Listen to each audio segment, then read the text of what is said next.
이 논문은 forward 알고리즘이라 해서 우리가 백 프로파게이션을 쓰잖아요. 그게 이제 forward, backward 알고리즘인데 그거를 이제 그런 알고리즘을 탈피해서 새로운 알고리즘을 이 힌튼 교수님이 제시하셨습니다. 이걸 왜 제시를 했냐? 그걸 보면 그러니까 포워드 한 다음에 백워드 하는 알고리즘 자체가 우리가 내가 생각하는 방식이라는 전혀 다른 방식이다라고 이분은 얘기를 하세요. 그래서 우리가 여러분이 이제 어떤 뇌 사진을 보실 때가 있잖아요. 뭐 뇌 활성화되는 사진 그런 거를 볼 때마다 아래 그림처럼 이렇게 나타나게 되죠. 그래서 예를 들어 지금 시각 이미지를 이제 받아들일 때 내 이제 모습을 보면은 지금 시각 이미지가 이제 활성화되는 그 연관된 뇌 부분들이 이렇게 활성화되는 모습들을 이제 볼 수 있잖아요. 근데 이제 포워드 같은 경우는 이제 뭐 그럴 수 있어요. 아이에서 받아가지고 어떤 비주얼 콜텍스까지 이제 데이터가 이렇게 정성되는 과정은 포워드일 수 있어요. 근데 사실은 그 포워드랑 백워드 자체는 어떤 많은 멀티 레이어들이 있을 때 레이어를 하나하나 거치고 끝까지가 또 하나하나 거치는 약간 이런 방식인데 뇌는 그렇게 사실은 작동하지 않고 지금 여기서 색깔 표시가 된 것들이 계속 이렇게 활성화된 상태로 이제 진행이 된다는 거예요. 그래서 실제 뇌가 작동하는 방식과 백 프로파게이션 방식은 전혀 다른 방식이라는 거예요.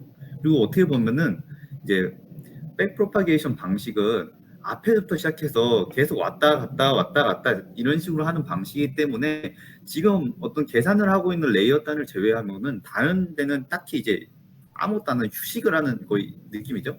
그래서 이런 방식에 이제 적합하지 않다. 그래서 궁극적으로 AI 기술이 진짜 사람이 학습하듯이 이제 학습하는 데는 한계가 있을 것이다라고 이제 이분은 생각을 하시는 것 같아요. 그래서 어떻게 보면 맞는 말이죠.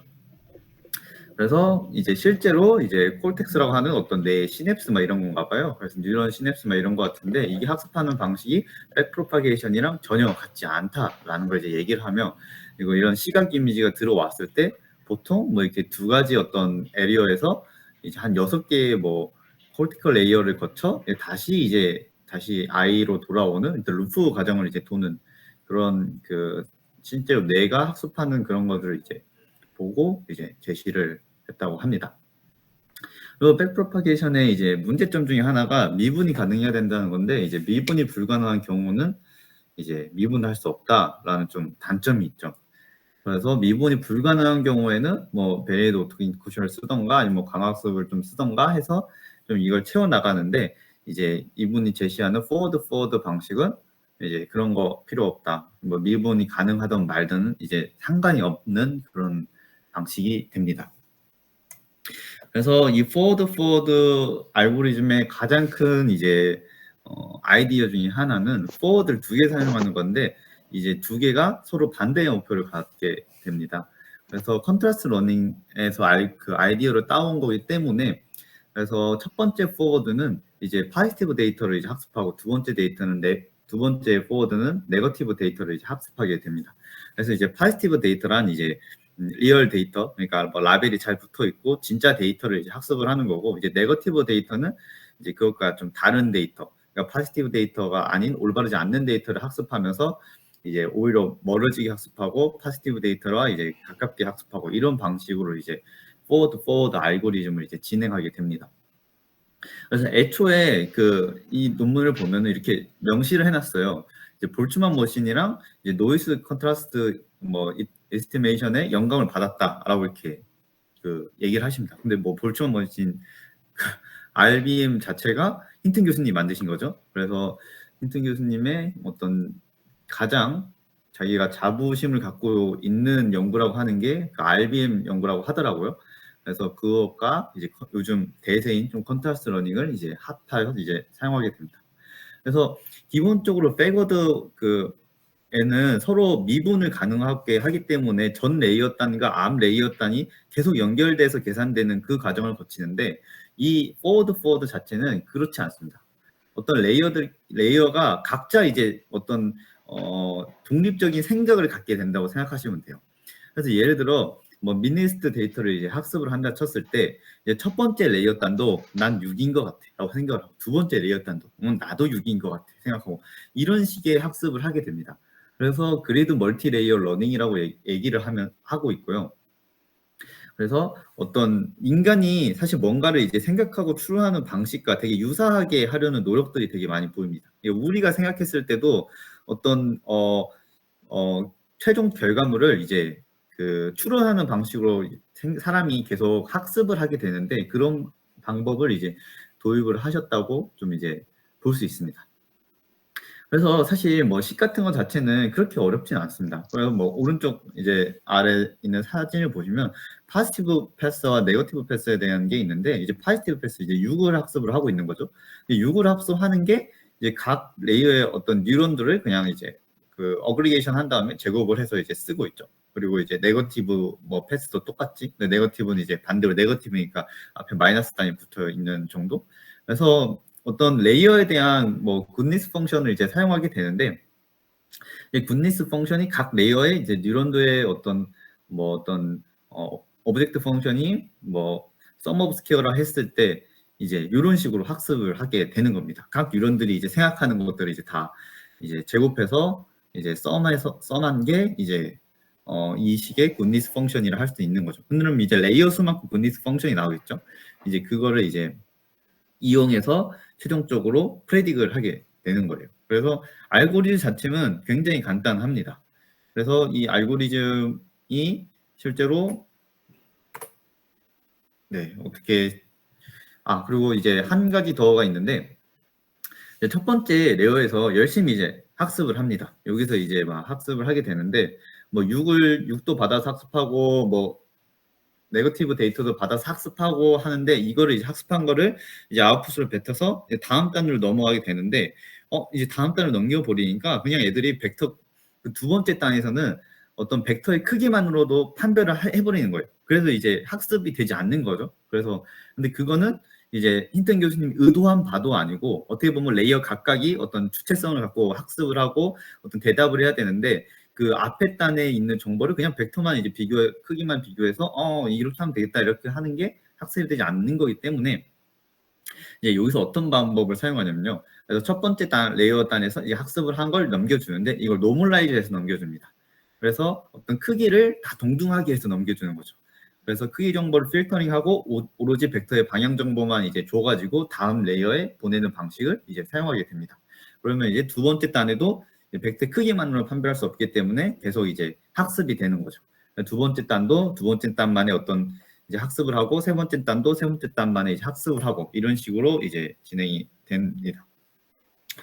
그래서 실제로 민니스트 데이터셋에 돌려봤는데 이제 CNN이 원래 평균 0.6%의 테스트 에러를 기록을 하는데 이제 FF라 부르는 이제 포워드 알고리즘은 1.4% 테스트 에러를 기록한다고 합니다.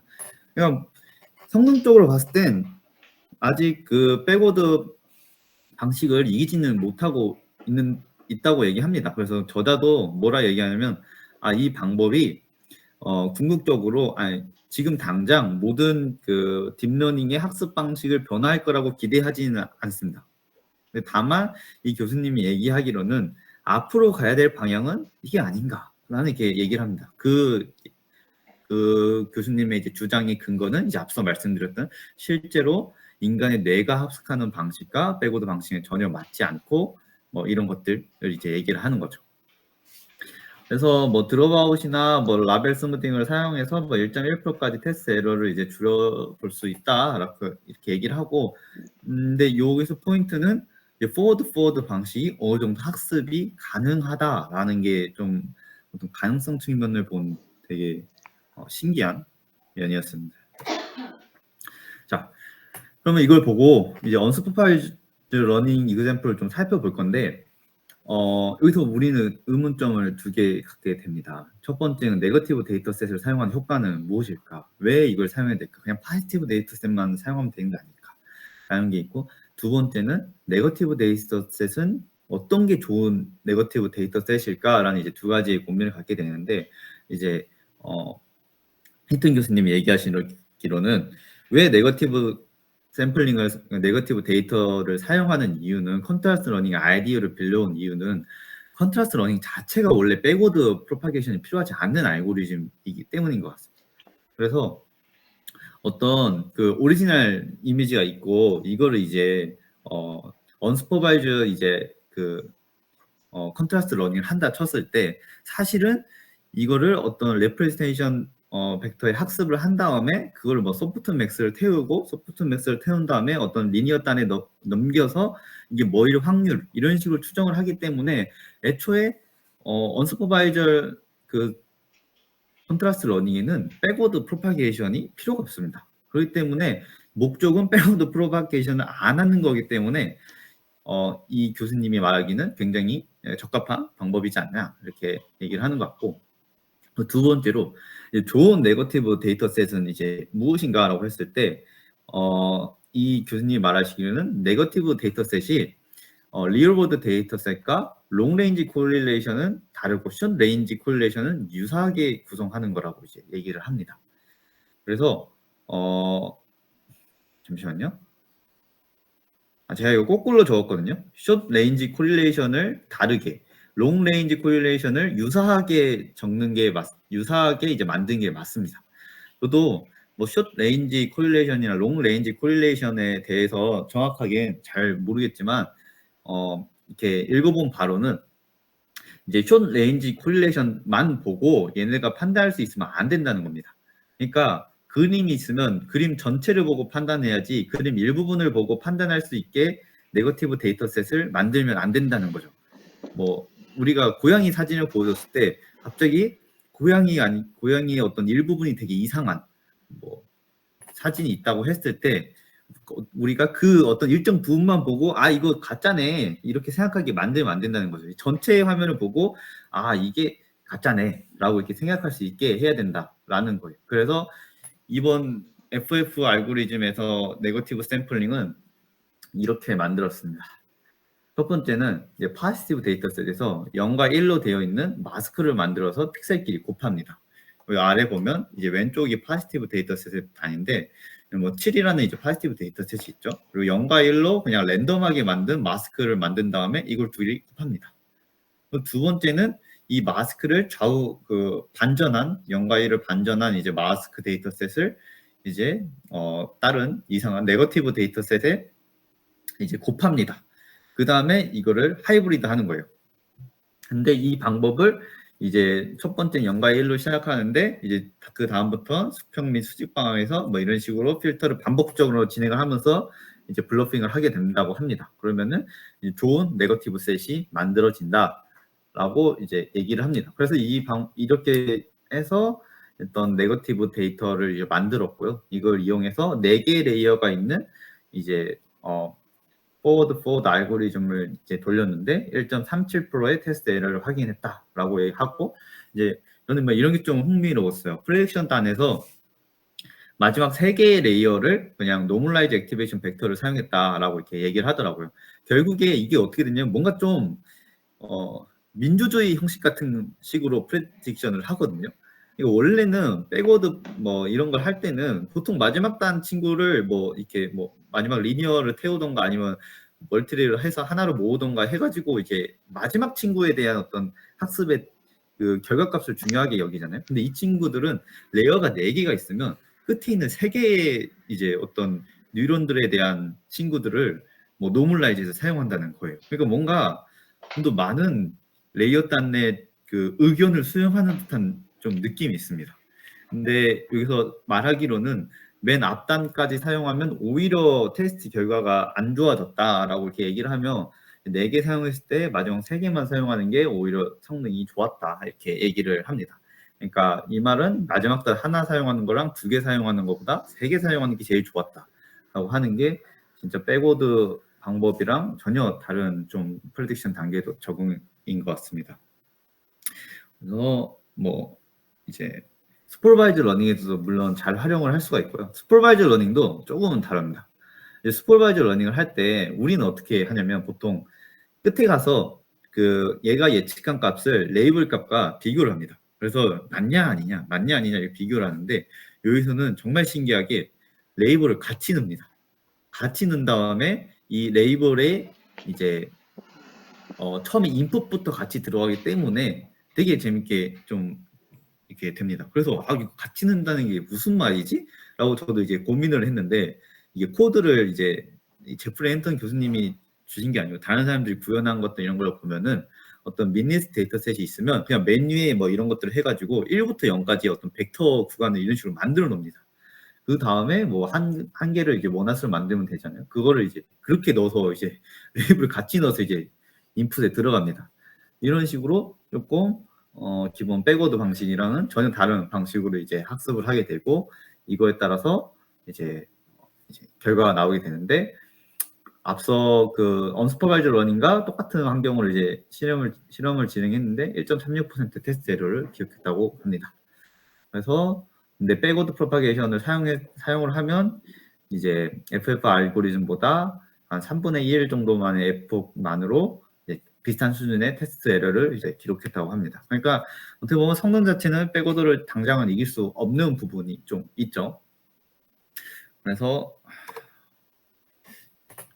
지금 생각을 해보면 포워드 알고리즘의 가장 큰 약점이라고 할 수 있는 게 전 단위 학습한 것과 전 단위 학습한 거가 이제 데이터를 얘가 공유받지 않습니다. 노멀라이즈해서 넘겼기 때문에 얘가 어떤 백워드 자체는 계속 학습한 것들을 앞단을 넘기고 다시 앞단을 넘겼다 뒷단을 넘기고 이런 방식을 하게 되는데, 얘네들은 서로 너무 독립적이에요. 그렇기 때문에 이 포워드 그 방식은 이제 어떻게 보면 그런 점이 되게 약점인 거예요. 각 단의 레이어가 다른 단에 영향을 미치지 않는다는 게. 그래서 이 교수님이 이제 제안한 방법은, 이 교수님이 2021년에 또 뉴립스에 쓰신 논문 중에 하나였는데, 멀티 레이어 리커런스 뉴럴 네트워크를 사용하는 방식을 이제 제안을 하셨어요. 이게 뭐냐면, 이거 어떤 우리가 이미지를 학습하는데, 사람이 이미지를 학습해도 사람이 이거를 어떤 되게 찰나의 순간 딱 보고 사라지는 게 아니고 이걸 계속 보잖아요. 그 자체가 어떻게 보면 비디오 형식이랑 똑같다는 거예요. 우리가 6을 봐도 우리는 6에 멈춰있는 사진을 하나 딱 보고 우리는 이제 안 보는 게 아니고 6을 이렇게 계속 보고 있잖아요. 그러니까 멈춰있는 이미지지만 이게 사실 비디오 같다라고 하면서 이미지도 이제 비디오처럼 이제 학습하는 방법을 이렇게 얘기를 합니다. 그래서 이 6이란 친구가 포워드 알고리즘으로 이렇게 파랑선을 따라서 이렇게 예측을 하게 되고, 어떤 t 플러스 2기의 다음 t 플러스 1기의 친구가 또 이렇게 하고 t 플러스 뭐 2기의 친구가 이렇게 예측을 하고 이런 식으로 하는데, 이때 요 그 친구로 가정을 했을 때 위에 있는 친구 그리고 요거보다 아래에 있는 친구에 대해서 정보를 이렇게 받아옵니다. 그래서 어떤 다른 시점에 대한 정보를 받아옴으로써 이거를 이렇게 해결합니다. 그러니까 이거를 왜 이 전 단계 친구 그냥 정보만 받아오면 안 되냐라고 하는데, 그러면은 약간 백오더가 되게 좀 비슷한 경우가 될 것 같아요. 얘네들이 뭔가 다 획일화된 어떤 서로에 대한 최적화가 될 것 같기 때문에 이 방법을 쓰신 것 같아요. 그래서 이 논문 자체를 제가 읽어보지 않아서 정확하게 이렇게 확신하고 말씀을 못 드리겠는데, 그래서 이분은 어떤 리퍼런스한 방법을 통해서 이런 식으로 해서 자기가 학습하는 거 70% 그리고 이전에 학습한 걸 노멀라이즈해서 받아오는 거를 이제 30% 해가지고 이제 씁니다. 그랬더니 이제 60F 기준으로는 1.31%의 테스트 에러를 기록했다고 해요. 그래서 앞서보다 조금씩 나아지고 있죠. 그래서 여러 가지 방법을 이제 실험을 하셨고요. 그래서 사실 이 논문 보면 엄청나게 많은 실험했습니다. 저는 이렇게 많은 실험한 논문을 본 적이 없을 정도로 모든 단위 실험이 들어가 있어요. 그리고 뭐 겐에 대한 것, 뭐 오토인코더에 대한 것 하나 다 실험을 하셨거든요. 근데 그거를 이제 전체 다 설명드리기보다는 오히려 이제 이 포워드 알고리즘의 핵심 아이디어가 더 중요한 것 같아서 여기까지만 이제 설명을 드릴 거고요. 그래서 일단 이제 당장 이 친구가 모든 걸 변화할 게임 체인저는 아니다라는 게 핵심이고, 그리고 이제 보면은 이제 백 프로파게이션은 앞단으로 갔다가 이렇게 뒷단으로 이렇게 돌아오는 거라면, 포워드 같은 경우는 이제 앞단으로 이렇게 갔다 계속 가는 형태고, 그리고 요 사이에 셀프 루프가 이런 식으로 계속 도는 형태로 진행이 됩니다. 그래서 우리가 생각을 해보면은 지금 백워드 같은 경우는 지금 앞으로 갔다 하는 어떤 병렬적인 처리가 힘들지만 이거 같은 경우는 병렬 처리가 좀 가능할 것 같은 어떤 장점이 있을 거라고 얘기를 하고요. 그리고 다른 사람들이 이 논문을 나온 이후에 계속 실험을 진행했는데 어떤 사람 논문을 보니까 어떤 레이어 단이 일정 수준을 넘어가면 포워드가 메모리를 훨씬 적게 쓴다고 하더라고요. 그래서 어떤 기존의 백워드 방식보다 레이어를 쓰는 방식도 훨씬 좀 줄일 수 있을 것 같고 어떻게 가면은 딥러닝의 학습 시간을 또 줄이는데도 큰 이제 기여를 할 수 있는 방식이 될 수 있을 것 같아요. 그래서 이 논문을 읽다 보면 맨 마지막에 교수님이 퓨처워크를 진짜 많이 쓰셨어요. 한 진짜 10개 퓨처워크 쓰셨거든요. 근데 이게 각각의 분야에 따라 너무 다르기 때문에 가져오진 않았고 뭐 그런 거 있습니다. 뭐 이 비디오에서는 어떻게 이거를 적용할 것인지 뭐 이런 식으로 해가지고 되게 스페시픽하게 되게 많은 연구를 이제 퓨처워크를 제시하셨고 이 논문의 의의는 이걸 갖다 써라가 아니고 이런 식으로 좀 더 앞으로의 패러다임을 바꿀 수 있는 이게 방식일 수 있겠다라는 거를 이제 얘기를 해드리고 싶었어요. 그래서 우리는 백프로파게이션을 바꿀 생각은 안 하잖아요. 백프로파게이션을 바꿀 생각 안 하고 이제 어떤 뉴런들을 어떻게 쌓고 뉴런들을 어떻게 바꾸고 이 생각을 하는데 사실 이제 우리 제프리 헨턴 같은 유명하시고 똑똑하신 교수님들은 좀 더 근원적인 문제에 대해서 탐구를 하는 모습들이 저는 좀 되게 신선하게 다가왔습니다. 우리가 처음에 백워드 배울 때는 와 백워드 와 이런 똑똑한 생각 하지만 우리 생각은 거의 멈췄지만 이 교수님은 백워드 그거 인간이 학습하는 방법과 다르다. 거의 뇌과학자의 면모를 보이시면서 지금 포워드 방식으로의 진화를 이제 추구를 하고 계시는 것 같습니다. 그래서 포워드 방식이 비슷한 것들이 예전에도 조금씩은 나왔던 것 같아요. 근데 이제 제프리 헨턴 교수님이 이제 좀 새롭게 얘기했고 이 분야를 계속 이제 연구를 하시는 것 같습니다. 그리고 실제로 다른 많은 사람들도 이걸 보고 자기 어떤 실험이나 이런 거에 적용하는 것들을 많이 시도하는 것 같아요. 그래서 어떻게 보면 블루오션이 될 수 있지 않나. CNN만 썼는데 내 모델에 포워드만 붙이면 포워드도 엄청 학습된다 하면서 바로 노벨티가 생겨버리는 그러면 이게 좋은 패러다임을 좀 바꿀 수 있는 연구가 될지 한번 여러분들께 고민을 공유드리고 싶어서 가져왔습니다. 그래서 그 제가 이제 앞서 설명한 부분 뒷단에는 좀 더 스페시픽한 얘기들이 많기 때문에 각자 분야에 맞는 부분이 있다면 한번 가서 읽어보는 걸 좀 추천드립니다. 그래서 뭐 겐에 대한 부분이 좀 더 좀 인상 깊었고 애초에 교수님이 만들었던 볼츠만模식 자체가 겐의 기초가 되는 부분이기 때문에 좀 더 겐에 대한 좀 이해도 좀 높으신 것 같고 컨트라스트 러닝도 마찬가지고 그래서 뭐 이런 방법들이 좀 있었다. 새로운 엄청 따끈따끈한데 2022년 12월에 올라왔다 그래요. 그래서 요거를 공유드리고 싶습니다. 그래서 네 여기까지고요. 실제로 사람들이 코드도 만들어서 많이 올리거든요. 그래서 코드 보면서 보면 조금 더 이해가 쉬울 것 같고 오늘은 좀 짧지만 발표는 여기까지 하겠습니다.